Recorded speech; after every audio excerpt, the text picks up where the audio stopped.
Okay, now I want to take a quick look at this play against the 4-4. We'll run it this time to the one technique side, and I think you can get some pretty good concepts as to how we would actually block, say, the one technique of that 4-3 as well, because the ideas are basically the same. This would be our ideal side to block it to, would be this one technique side. And what we're basically going to do now is just shift the double team down one individual. Our guard and our center will now double team. Try to get some good solid movement up the field from that point. Again, fullback's path, halfback's motion, and so on. And then this tackle will come down and should have a very clean shot now at that inside backer.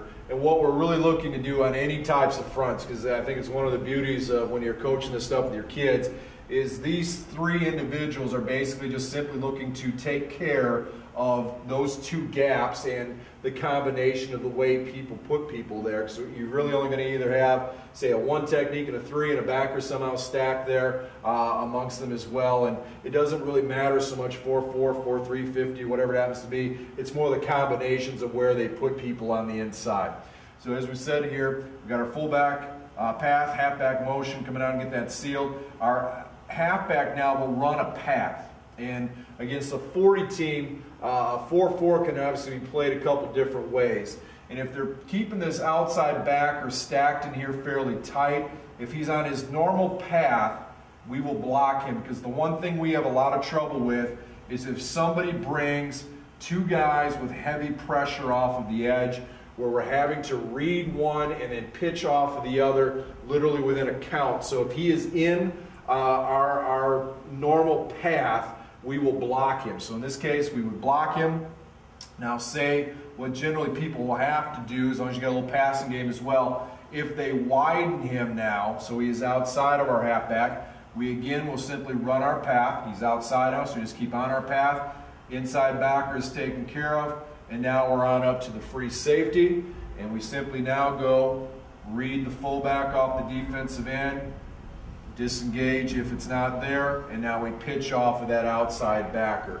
But I think as far as a teaching point, you have to rep this outside stack a lot, and you have to be able to block this outside backer when and if he does put himself into more of a stack position where you're going to start creating two quick pressures off of that edge, because I think it's a very difficult thing. It can be done, but I think for your quarterback, it's very difficult to ride and read, disengage and pitch all within a matter of about one count.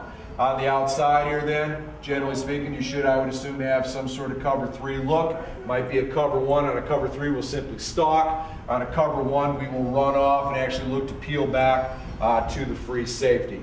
On the other side here now, if you're running, our same rules will basically apply. We're simply looking to double now that 3 technique. Obviously the other side would be in motion here. Running our path again. Looking more, of course, for this inside backer, but we will still, again, block that outside backer if he is in our path, with the idea that we can get this 3 technique jammed up somewhat into the face of that inside backer. We run again our normal route, get it north and south up through the gap, backside guy in motion, and again, either that stalk and or run off of the outside third. And again, the 40 stuff, if you can control, to me, if you can control that outside 2 people, you've got a real good play here. And if you can't, you're going to have to find some other things to get going, because that can cause you some problems in that area. Ready?